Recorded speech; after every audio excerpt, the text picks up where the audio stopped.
सभी मित्रों को जय माता रानी की, जय माँ भवानी। दोस्तों, बहुत जल्दी काल भैरव अष्टमी आने वाली है और उसके लिए आपको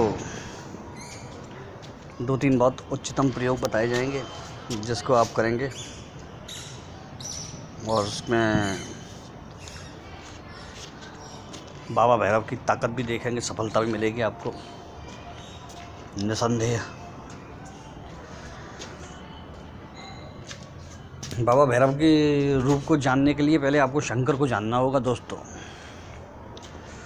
भगवान शंकर के बारे में आपको थोड़ी सी जो छोटी सी बुद्धि है, मेरी अल्प ज्ञान है, उसके हिसाब से मैं आपको थोड़ा बहुत बताता हूँ कि अगर आपको, कई लोग कहते हैं कि शंकर जी की साधना और भैरव की साधना एक समान है, तो मैं उनसे कहता हूँ कतई नहीं, कतई नहीं। क्योंकि शंकर जी भोलेपन में रह गए, लेकिन उन्हीं के रुद्र भैरव और उन्हीं के 11वें रुद्र हनुमान ये सौम्य रूप में नहीं रहे, ये रहे दंड देने वाले, ये रहे दंड देने वाले। भगवान शंकर अपने सौम्य रूप में रह गए, हल्के उसमें रहे, किसी को तकलीफ ना हो इस रूप में रहे, लेकिन भैरव बाबा इस रूप में नहीं रहे। जब दोस्तों याद है वो कथा, जो कथा याद है आपको, जब समुद्र मंथन हुआ था, जब समुद्र मंथन हुआ था तो अमृत पाने के लिए, जो उसमें अमृत निकला था उसके लिए देवता, यक्ष, दानव, गंधर्व, सुर, असुर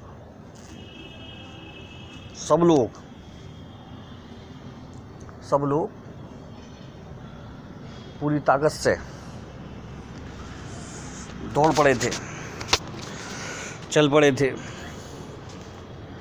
और सब लोग, अचानक सब लोगों को भयंकर डर लगा, सब लोग घबरा गए, भागने लगे इधर उधर, त्राहिमाम करने लगे। वो क्यों मालूम है? क्योंकि जो समुद्र मंथन हुआ था उससे समुद्र से कालकूट नाम का भयंकर जहर विष निकला और वो विष इतना खतरनाक था कि उससे जो उसकी विष की जो लपटें होती हैं, उसकी लपटें अग्नि लपटों की तरह, एक ऊर्जा की भयंकर तरंग जलाने वाली, उसकी तरह तो पूरे ब्रह्मांड में व्याप्त होने लगी और 10 दिशाएं उससे जलने लगी। उस विष से हाहाकार मच गया सारे जगत में, समस्त जगत में, सब प्राणियों में हाहाकार मच गया कि अब इससे बचाव कैसे हो। त्राहिमाम करने लगे उन्होंने कि अब इससे बचाव कैसे हो, कौन बचाएगा हमें। तो दोस्तों, सब लोगों ने देखा कि कौन देवता इसके समर्थ है, किस देवता में इतनी वो है सामर्थ्य है कि इस विष को झेल जाए। तो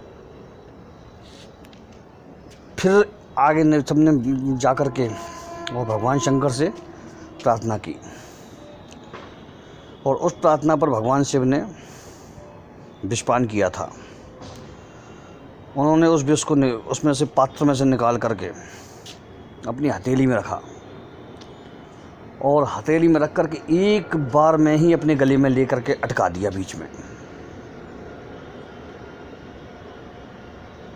तो उसको गले में ही मतलब रह जाने के कारण उनका जो कंठ है, उनका गला है जो नीला पड़ गया था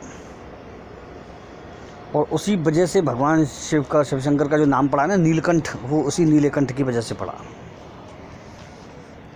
तो इसीलिए भगवान शिव हैं जो वो भक्तों के संकट को इसी तरह से, उनके जीवन में भरे हुए विष को इसी तरह से पी जाते हैं। और उनको समस्त सुख देते हैं। शिव जी आपने देखा है भगवान शंकर का स्वरूप भयानक प्रतीत होते हुए भी अति सौम्य सुंदर लगता है। लोग बाग रुद्राक्ष धारण करते हैं, योगी भस्म रमाते हैं, भस्म का तिलक त्रिपुंड करते हैं और उन्हीं की तरह परिधान पहनते हैं, जटाएं रखते हैं। और जब शिव जी शांत अवस्था में होते हैं तो वे एक भोले भंडारी होते हैं, एकदम सौम्य, अति सौम्य। लेकिन जब उग्र अवस्था में होते हैं तो वो महाकाल भैरव होते हैं, त्रिनेत्रधारी महारुद्र होते हैं। और उस रुद्र से बचना, जब उसका त्रिनेत्र खुल जाता है, उस रुद्र से बचना असंभव है। जिस रावण ने पूरे जगत को, यहाँ तक कि देवताओं को भी हिला कर रख दिया था, लेकिन जब शिव पार्वती पर्वत पर बैठे हुए थे कैलाश पर्वत पर, जब रावण उस पर्वत को उठाने आया तो केवल शंकर जी ने केवल अपने अंगूठे को जरा सा दबाया था, तो रावण उस पर्वत को उठाने की वजह उसी में दब गया नीचे। ऐसे थे भगवान शंकर, उन्होंने कुछ भी नहीं किया, केवल अंगूठे को दबा दिया हल्का सा। तो ये उनकी पावर है, जो उनकी शक्ति है, उनका तेज, उनका प्रभाव। भगवान शंकर ने जगह भी कैसे चुनी है, बिल्कुल निर्मोही जगह, शमशान। शिव को शमशानवासी भी कहा जाता है, ध्यान रखिएगा, क्योंकि शमशानवासी शिव, अघोरी शिव, और अघोरी होते हुए भी घोर नहीं है, वो बिल्कुल सौम्य है, उग्र नहीं है। इसीलिए तो उनका मंत्र महामृत्युंजय मंत्र है, जो जीवन प्रदान करता है, जो मृत्यु से जीवन की तरफ लेकर के आता है, जो आदमी को अमरत्व प्रदान करता है, जो आदमी की जिंदगी में भयंकर धीर गंभीर बीमारियां उनको जड़ से खत्म करता है। ओम त्र्यंबकम यजामहे सुगंधि पुष्टिवर्धनम उर्वारुकमेव बंधनान् मृत्युर्मुक्तिम् अमृतात्। अति सुंदर, अति सुंदर। ओम होम जूम सह ज्वाला ज्वाला ज्वल ज्वल प्रज्वल प्रज्वल। ओम होम जूम फट।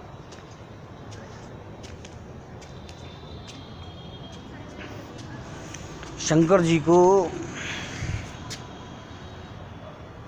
जब पूजा जाता है तो भैरव की प्रसन्नता अपने आप मिलती है। लोगों को इस बात को मालूम नहीं है। लोग काल भैरव कब और अष्ट भैरव इनकी तरफ भागते हैं, लेकिन वो ये भूल जाते हैं कि ये सारे स्वरूप हैं जो शंकर में समाहित हैं, उसमें समाये हुए हैं, उसी से निकले हुए हैं। तो शंकर जी की, शिव जी की कृपा प्राप्त करने से आपको ये बाबा भैरव की कृपा अपने आप मिल जाएगी, इसमें कोई दो राय नहीं है। भगवान शिव के अनेक मंत्र हैं, छोटे से लेके बड़े तक। ओम नमो भगवते रुद्राय, ओम नमो भगवते रुद्राय। भगवान शिव के कई मंत्र प्राप्त होते हैं और लोग नाना प्रकार के मंत्रों से इनकी पूजा करते हैं। ओम पार्वती पतये नमः, ये मंत्र भी है इनका। और इनके मंत्रों में ओम नीलकंठाय, आपको मालूम है, ओम नमो नीलकंठाय, और नमः शिवाय, नमः शिवाय पंचाक्षरी, और ओम नमः शिवाय षडाक्षरी। एक मंत्र और भी इनका आता है जो सर्व कुछ देने वाला होता है और खासकर बुद्धि और ज्ञान के लिए अति उत्तम होता है। वो मंत्र मैंने भी किया है, काफ़ी पहले किया, अभी तो नहीं किया। ओम नमो भगवते दक्षिणामूर्तये मह्यम मेगा प्रेक्ष स्वाहा। ओम नमो भगवते दक्षिणामूर्तये मह्यम मेगा और प्रयच्छ स्वाहा मतलब मुझे मेघा प्रदान करें, मुझे बुद्धि ज्ञान प्रदान करें। तो ये बहुत तरह के मंत्र प्राप्त होते हैं इनके, लोग करते भी हैं। मैंने एक मंत्र मैंने पहले ही बता रखा है, ओम ह्रौम नमः शिवाय ह्रौम, और एक है ओम ह्रौम ह्रौम नमः शिवाय, डबल से बीज लगता है उसमें। ये भी अति उत्तम मंत्र है। जो मैंने मंत्र बताए उनके लिए किसी बंधन की आवश्यकता नहीं होती है, केवल आवश्यकता होती है तो आपके मन की, आपकी भावना की, आपकी धारणा की। शिव जी की जो सेवा होती है वो निर्विकार भाव से और बिना किसी लालच के होती है, तभी शिव जी की सेवा फल देती है। याद रखिए, अगर कोई कार्य है तो उसका बिल्कुल सही तरीके से संकल्प लीजिए कि मैं अमुक कार्य के लिए शिव शंकर में आपकी आराधना, सेवा, उपासना, साधना कर रहा हूँ, तो वो कार्य सफल होगा।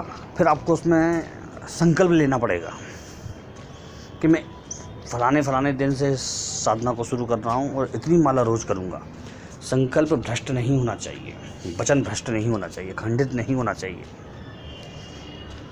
ये आपको ध्यान रखना पड़ेगा। किसी भी कामना विशेष की साधना के लिए हमेशा संकल्प और एक नियम बना के चला जाता है। बड़े अनुष्ठान, बड़ी साधनाएं कभी भी केवल ऐसे दिखावे में सफल नहीं होती।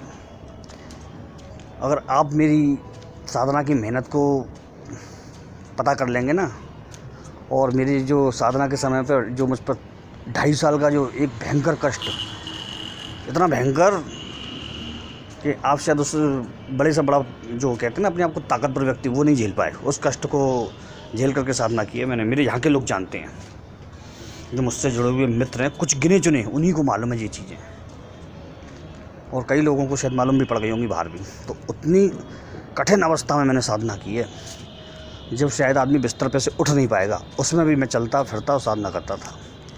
किसी दिन उस चीज़ को बताऊंगा आपको। कहते हैं ना, इन चीज़ों को बताया नहीं जाता। तो उस अवस्था में साधना होती है, तब आदमी जाकर के उस अवस्था पे आता है कि इतना नाम, और लोग उसके लिए निछावर रहते हैं। वो अवस्था, हर दिन मृत्यु तुल्य कष्ट, और मृत्यु तुल्य कष्ट वो भी 2.5 साल। उस अवस्था में आदमी अगर चेतना सहित अगर साधना करता है और निर्विकार भाव से हटता नहीं है पीछे, तो उसको वो चीज़ें मिलती हैं, अवश्य मिलती हैं। आपकी जो परीक्षाएं होती हैं वो मेरे हिसाब से कुछ भी नहीं होती हैं। डर लगना या फिर कोई चीज़ दिखना या कोई आवाज़ सुना, ये बहुत मामूली वो होते हैं मेरे हिसाब से देखे जाए तो अनुभव। अगर बड़े अनुभवों की बात करें ना, तो आदमी के होश उड़ जाते हैं। अनेक लोग हैं जो इस क्षेत्र में उतरते हैं, और कुछ उसमें से गिनती के सफल होते हैं, क्योंकि वो अपने ऊपर कंट्रोल लास्ट तक रखवाते हैं। साधना क्षेत्र, पूजा क्षेत्र, तपस्या क्षेत्र, सब में एक थोड़ा सा अंतर होता है। अंतर क्या होता है?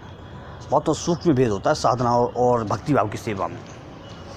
भेद ये होता है कि भक्ति भाव की सेवा में आप एक प्यार से एक भजन कर रहे हैं, आप मनन कर रहे हैं आप, और साधना में आप एक संकल्प लेके एक कठिन तपस्या तप के तरीके से कर रहे हैं। रास्ता वही है, थोड़ा सा रास्ते में बदलाव ये है कि एक सीधा जाता है और ये आराम से जंगलों में ठंडी हवाओं में होता हुआ जाता है। एक सीधा बर्फीली रेगिस्तानी ऐसी जगह पे उसे होकर जाता है जिसको कहते हैं तंत्र साधना। एक होता है कि पेड़ों के नीचे बैठ के ठंडी हवा खाते हुए जाना, लेकिन काफ़ी लंबा चलना, वो भक्ति भाव है। मेरे मन में बसे हैं राम और मेरे तन में बसे हैं नाम, चीर के छाती बोले अपनी पवन पुत्र हनुमान। मेरे मन में बसे हैं राम, मेरे तन में बसे हैं राम। शिव जी के जो मंत्र डाले हैं उनमें केवल आप इतना कर सकते हैं कि एक जल का पात्र पास में रखें, एक घी का दीपक जला लें, और चाहे तो थोड़ा सा कपूर जला लें, या तो पहले जला दें या फिर पूजा के बाद में जला लें। इसमें आपको जायफल की आवश्यकता नहीं है। और प्रसाद में शिव जी के लिए सब जो सर्वोत्तम प्रसाद होता है वो होता है फल।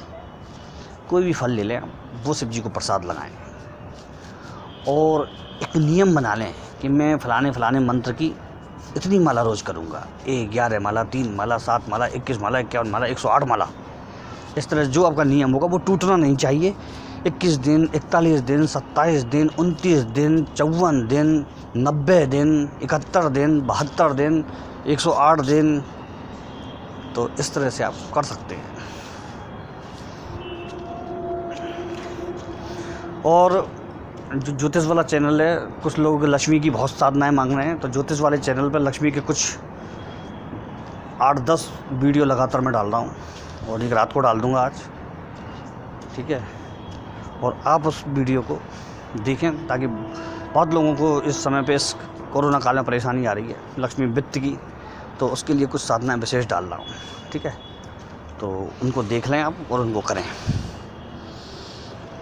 और चैनल के नीचे आपको लिंक पड़ा मिलेगा। और कई लोग कहते हैं कि गुरुजी फलाना नंबर आपका, मेरा केवल एक ही नंबर है जो आप व्हाट्सअप कर सकते हैं मुझे, केवल व्हाट्सअप, कॉल ना करें, नंबर ब्लॉक हो जाएगा। और व्हाट्सअप नंबर है 9760986145, ओनली व्हाट्सअप नंबर, ठीक है। और कोई मेरा नंबर नहीं, इस बात को हमेशा ध्यान रखें। जय माता रानी और जय माँ भवानी। उसका वीडियो का भी लिंक मैं लक्ष्मी वाली साधना का नीचे डाल दे रहा हूँ, उस पर आप रोज़ एक साधना लक्ष्मी की ले सकते हैं, ठीक है। जय माँ भवानी, जय माता रानी।